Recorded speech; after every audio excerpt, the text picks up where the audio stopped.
AITA for refusing to sell my flat to the highest bidder? My 31F fiance, 31 meters, and I are in the process of selling our respective flats in order to purchase a house together. We've been together a long time but always worked in different cities, so it made sense to keep our separate places. But he has now got a job in my city, so we are buying a place together. His flat sold very quickly. I'm still in the process of selling mine. So I put my flat on the market, and luckily it's had a fair amount of interest pretty early on. An investor buyer. So someone who already owns multiple properties and intended to buy the flat to rent out for profit. Submitted an offer $10,000 less than it's worth. Probably hoping to capitalize on someone so desperate to move that they'd sell it for cheap. Obviously I rejected this offer. And a couple of weeks later, a lovely father and his disabled son who were looking for an accessible ground floor flat like mine to move in to help his son gain more independence, viewed the property multiple times and then put in an offer of exactly what I wanted for it.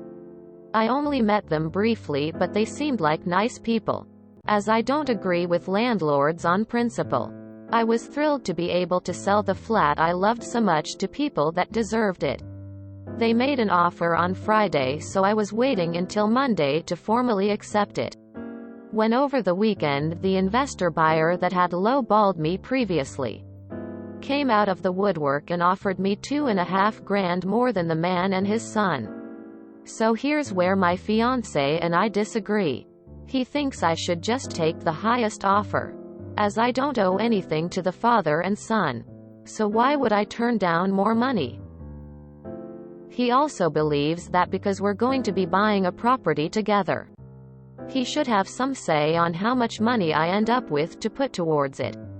Thing is, we were never intending to use all the money we made from selling our flats on the next property.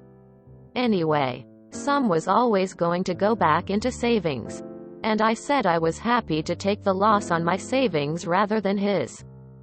I can see where he's coming from, but I just really don't want to see my lovely little flat go to some greedy investor to make an easy buck on. I don't see it as losing money because I never expected to get more for it than I advertised it for. I just want to do the right thing morally, and I want this guy and his son to have a win rather than just lining the pockets of another landlord. I guess my fiancé wants the best for us, and me denying that could make me the asshole, but I think it should be my decision. AITA? NTA. $2,500 is not going to make a big difference in what property you and your fiancé can purchase, but that apartment will probably make a big difference for the man and his son.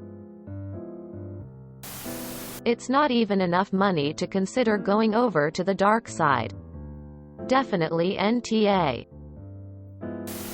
NTA. Imagine decency trumping a couple extra thou. You rock. NTA. NTA. NTA. I bought a house last year exactly because the seller wanted to sell to someone who'd live there. Not a landlord who'd rent it out. Sell it to someone who'll make it a home. NTA. The flat belongs to you until the moment you sell it.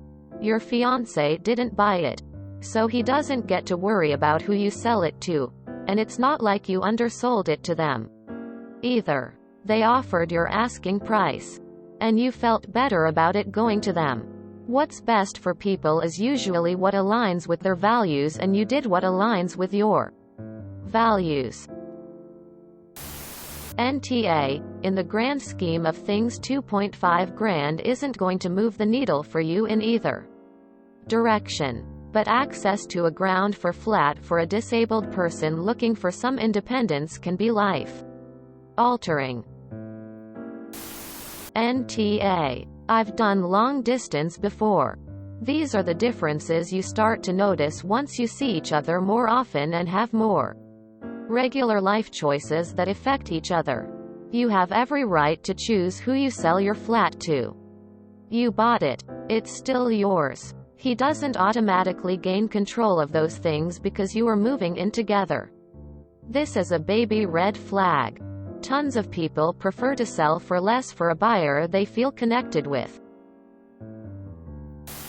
NTA. Feeling better about it is worth $2.5 grand. NTA minus $2,500 is nothing in real estate. It's an easy choice to soothe your conscience. If you think the fiancé is really going to make a fit, just give the father and son a chance to meet the offer. I wouldn't do this because it's so petty.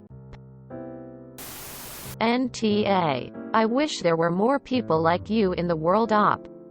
Speaking as someone who unfortunately had to rent for many years. The majority of landlords are greedy, selfish people who only care about squeezing every possible drop of money out of people who have no choice but to rent because they can't afford to buy. Good for you for sticking to your morals. NTA. Sell your flat to who you want. You have your reasons for wanting to sell to the father and son, which is actually a fantastic move on your part. NTA. My son and his wife bought a house in a highly sought area. The sellers received several offers, mostly from investors. While my son's offer was probably the lowest or close to, still above list price though, the seller sold it them because they wanted to sell to a family. So good on you. Your home will go to someone who appreciates it and will enjoy living there. NTA. $2,500 is nothing in terms of real estate. Also, it's your flat, your money. Your fiancé has no say in the selling, just like you had no say in the selling of his flat. He's being controlling about the situation, and it's a huge red flag. NTA. It's your flat. Sell it to whom you please. The investor could have made his counteroffer to begin with, but decided to lowball you. What's to say the investor won't want to negotiate the cost of questionable repairs off the sale price before the closing? If you are happy with the selling price, that's all that matters. NTA. You are a beautiful human being. Your fiancé is the asshole. NTA. How a person makes and spends their money is definitely connected to their sense of ethics. And it sounds like you're a sensible and compassionate person. It's your flat. It's your money. It's your decision. He also believes that because we're going to be buying a property together, he should have some say on how much money I end up with to put towards it. You may want to consider the situation that your fiancé feels entitled to impose on your financial agency and overrule your empathy, rather than respecting your independence and personal choice. Down the road, is he going to be telling you what you can spend your savings on?